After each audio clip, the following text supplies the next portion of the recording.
Hello everyone, my name is Nidhi Sachidanandan from Mahatma Junior College of Education. Today we are here to celebrate the main science festival in India, that is the National Science Day. Every year we celebrate the National Science Day on 28th of February to remember the Raman effect discovery by Dr. C.V. Raman. Sir C.V. Raman won the Nobel Prize in Physics field in the year 1930, and this fact is celebrated as the National Science Day. And I am incredibly glad that we are celebrating his achievement by doing science experiments. Our main motive is that the students as well as the viewers enhance their knowledge in an easy and joyful way.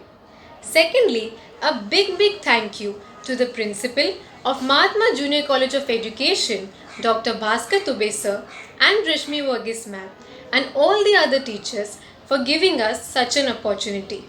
I hope the fun we had while doing these experiments would be equally enjoyed by you all watching it. Thank you. Thanks everyone. My name is Nidhi Sachidanandan from Mahatma Education Society, SYDA Division A, roll number 20.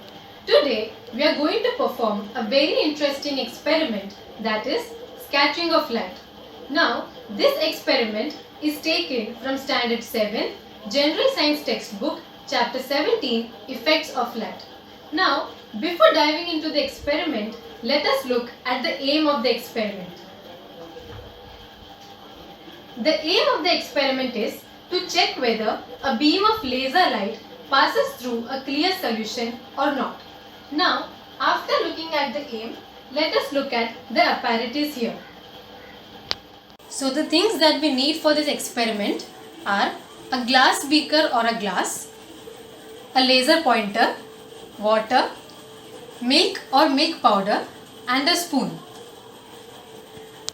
Always remember, all the experiments using a laser pointer should be done under the supervision of a teacher. So, let's start with the experiment. We'll take the glass and we'll pour some water into the glass. Now, with the help of the laser pointer, we are going to see what happens. So, as you can see, there is no light rays in the plain water as we can see. Now, we are going to be adding some milk into the water. Take about 2 to 3 drops of milk.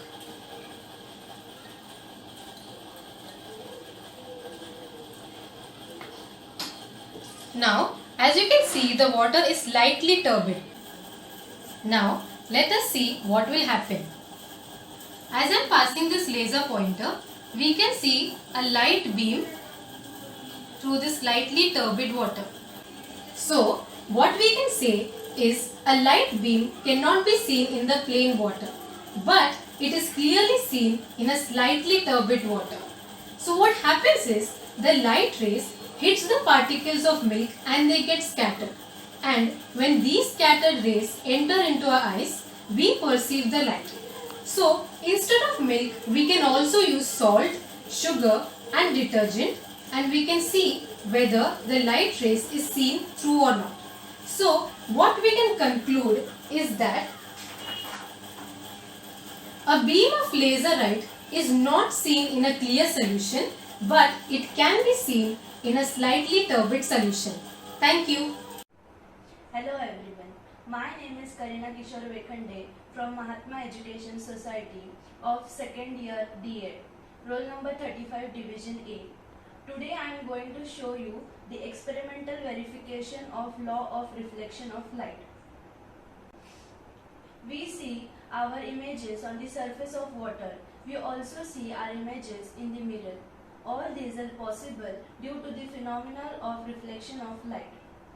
The phenomenon of reflection of light is bound by a certain rules. What is reflection of light? When light rays falls on an object, then their direction changes and they turn back. This is called reflection of light. So today we will prove the law of reflection of light experimentally. So what are the 3 laws of reflection of light? So first law is the angle of reflection and the angle of reflection is equal to the angle of incident. This is the first law. Second law is the incident ray, the reflected ray and the normal lies on the same plane. This is the second law. And the third law is the incident ray and the reflected ray are on the opposite sides of the normal. This is the third law. So these three laws we are going to prove. So let's begin our experiment. So the aim of our experiment is to verify the law of reflection of light in a plane mirror using a laser light. So the requirements we need are plane mirror, a sheet of paper,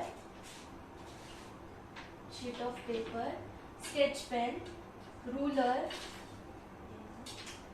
laser light, clips, Dettol liquid and water, and this is the box and protector.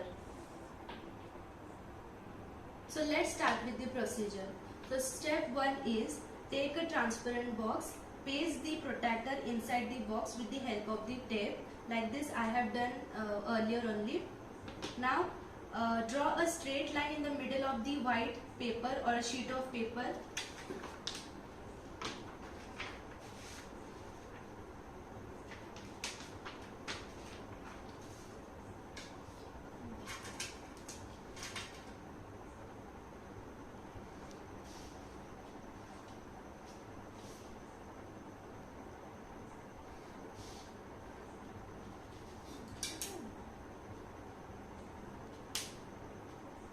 So second step was to draw a straight line in the middle of the white sheet or a paper like this.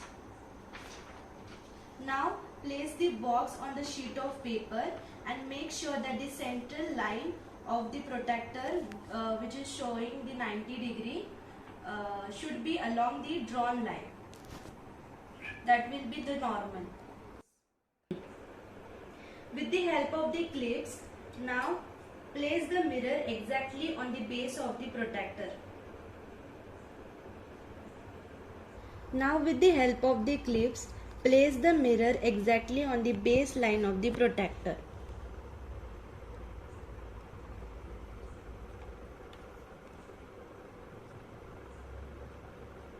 Like this.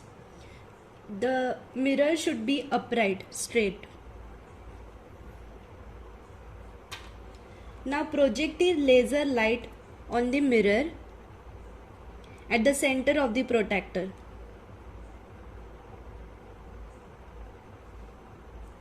Now light will be not visible. So pour water in the box.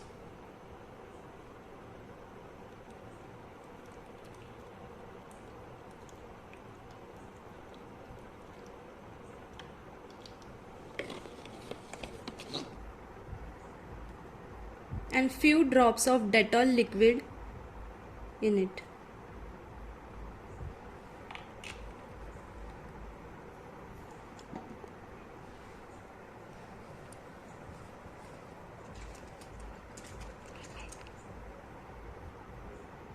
And stir it well.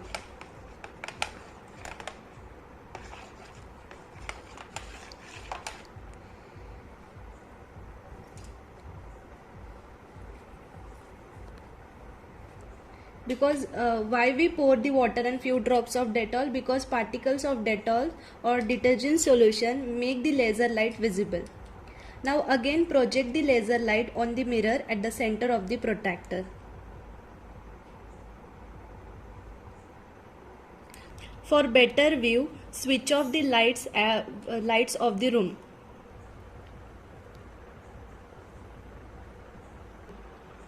Incident ray is the ray which falls on the surface, that is the which is falling on the mirror, and it is getting reflected. This one is getting reflected back. Incident ray and normal makes the angle of incidence, and reflected ray and normal makes the angle of reflection. So I am taking angle of reflection, angle of incident as 30 degree. So let's see what we get as angle of reflection. So angle of reflection is also getting 30 degree. So here angle of reflection is also coming 35 degree. Now let's take angle of incident as 40 degree.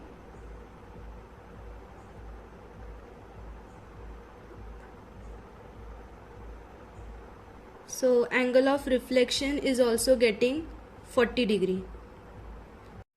Measure and record the angle of reflection and repeat this procedure again and again for different angles of incidents like 45 degree, 55 degree, 50 degree and so on, and record this result in a table. Three laws of reflection is proved. First law was the angle of reflection is equal to the angle of incident, that is angle of incident we count as 30 degree, and the angle of reflection also came 30 degree, so hence first law is proved. Second law was that the incident ray, the reflected ray and the normal lies in the same plane. You can see incident ray, reflected ray and the normal lies in the same plane. Then third law was that the incident ray and the reflected ray are on the opposite side of the normal. This is also proved by our experiment. So hence the three laws of reflection of light is proved by our experiment. Thank you. Hello, my name is Astha Singh. I'm student of Mahatma Junior College of Education. Today, I'm going to show a very interesting experiment on purification of water. My aim is to show that how a water gets purified. Today, my apparatus are alum, activated charcoal, and you can see over here pollutant water. First, I am going to show this experiment, the procedure which I need to follow. First, you have to take a plastic bottle and you will cut it from middle, and then you have to insert a cotton inside this in this manner, and then you have to make a hole over here in the bottle opener, and then you have to add activated you have to add alum powder inside the bottle in this manner.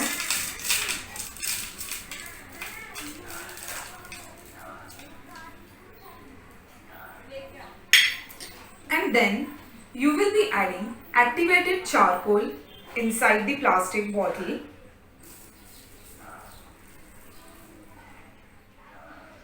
Now I am going to use this pollutant water which I will put inside this plastic and it will get purified.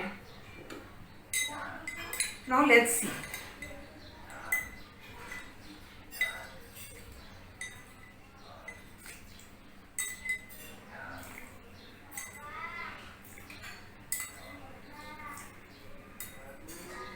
I am adding this with spoon because it takes long duration. If I will add whole water inside this bottle, it will take long duration, but I am using spoon, so the work will start soon. And water, you can see over here, water purification is started.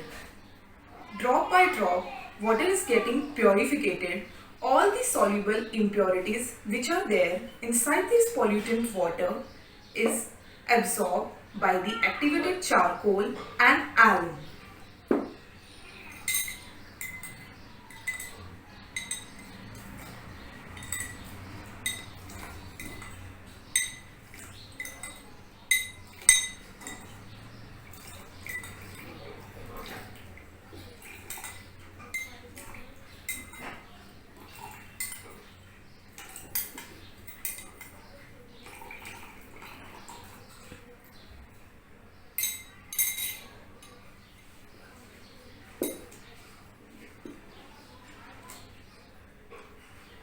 As you can see in this experiment that in this glass there was a pollutant water, but now over here you can see that water is getting purified with the help of activated charcoal and alum. That's it. This was my experiment. Thank you. So, hope you all are doing good, guys. So, there are many things in our surrounding. When you hold it and touch it, you can come to know its weight. But air is such a thing that is present everywhere. Even it's in my hand now. But can you weigh it? So, here is an experiment from which we'll come to know whether air has weight or no. So, the apparatus for today's experiment are needle, two balloons, a thread and a stick. We are going to start by blowing the balloon one by one of medium size.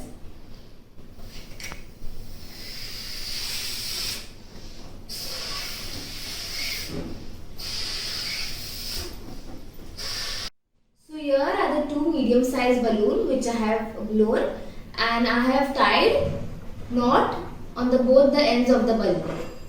Now I am going to take a stick and tie a thread, taking equal length from the side. In the center of the stick I am going to tie a thread.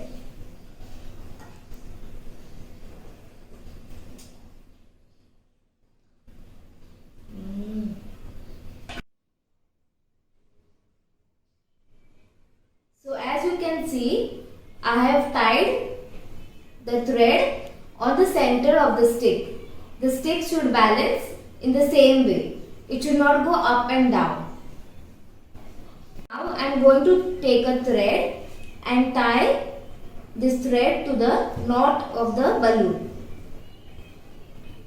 so that we can balance these balloons on the stick. See, like this you have to tie a knot. The same way I will do for the next one.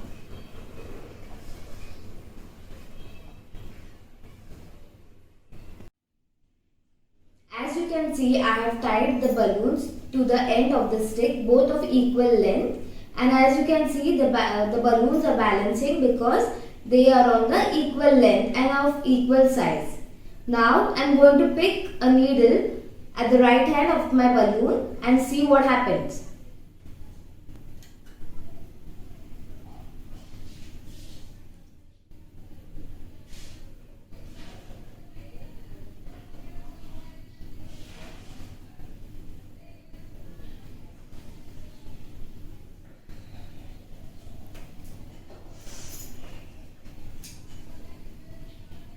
So now I have poked the pin to the right hand of my balloon, and we will see what happens.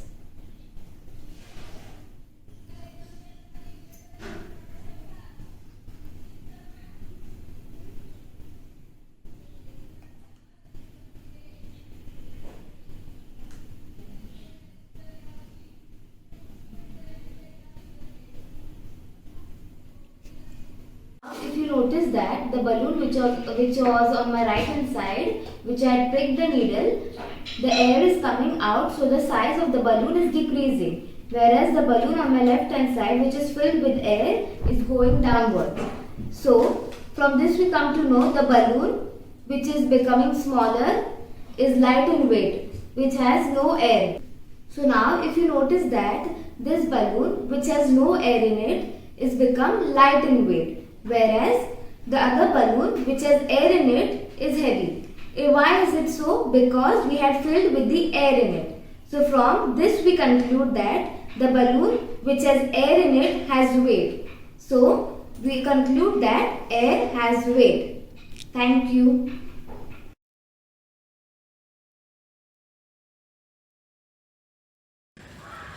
Good morning, teacher. I'm going to conduct an experiment. The aim of the experiment is Introduction to Buoyant Force.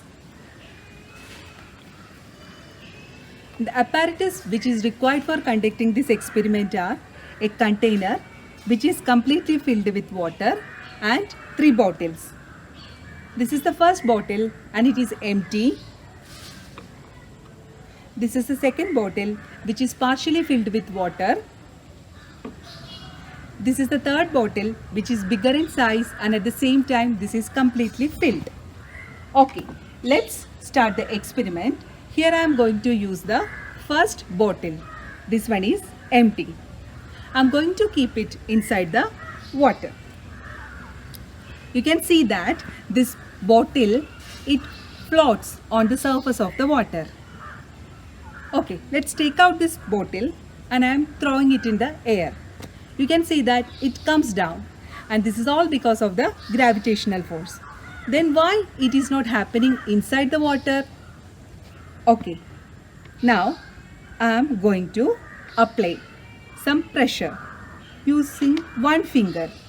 No, it's not at all possible. Okay, let's use my full hand. Yeah, now it's possible, and finally I am taking it to the bottom of the container.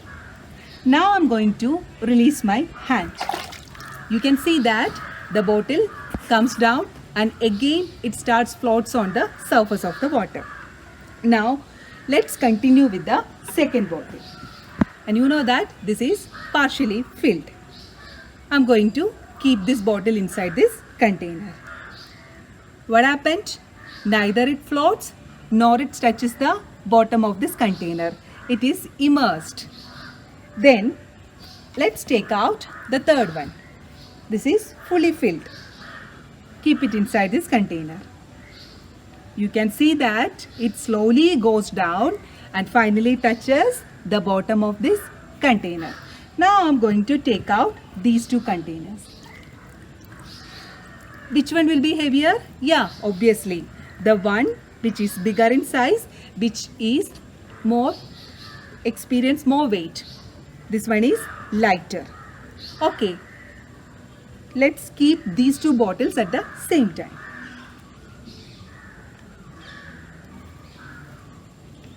You can see that the heavier one touches the bottom of the container and the lighter one is immersed inside the water. That means the one which having more weight, which experience more gravitational force, and this gravitational force is in downward direction, and we know that the water itself is applying some pressure on this bottle, and this pressure is towards the upward direction. So heavier one having more gravitational force and the lighter one having less gravitational force. So that's why in the case of heavier one, that weights, one which is applied towards the downward direction and the other one which is applied by the water, it is towards the upward direction. So it gets unbalanced. So that's why it is touching the bottom of the container. So here for the lighter one, these two forces are somehow get balanced. That's why it is immersed. So here we come to know that the water is applying some sort of force which is partially or completely immersed inside that, and that force is called as buoyant force, and the property of water is called as buoyancy. Thank you. Hello everyone, my name is Ms. Sheikh Nida. I am from Mahatma Junior College of Education and Research Center. Today I will show an experiment on magnetic and non-magnetic materials. First, we will see about what is a magnet. So this is the magnet which I have purchased from my nearest shop. So let me tell you what is a magnet. The materials to which objects made from iron, nickel, cobalt, etc. get attracted is called a magnet. This property of a material is called as magnetism. Let us see the apparatus. In a saucer, I have taken some pens, some nails, some bits of papers and some rubber bands. Now mix all the apparatus. I am taking the magnets above the saucer. Now let's observe what happens.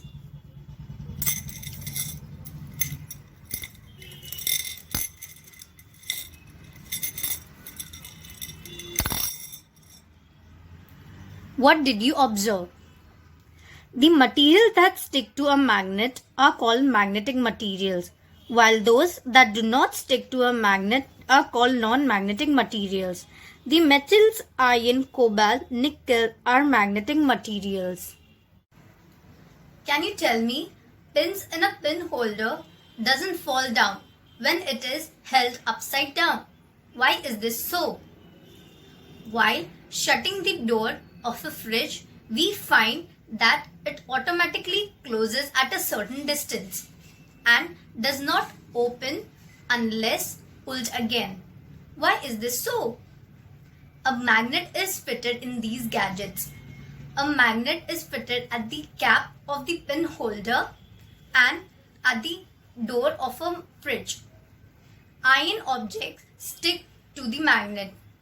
I hope you have understood the experiment. Thank you so much.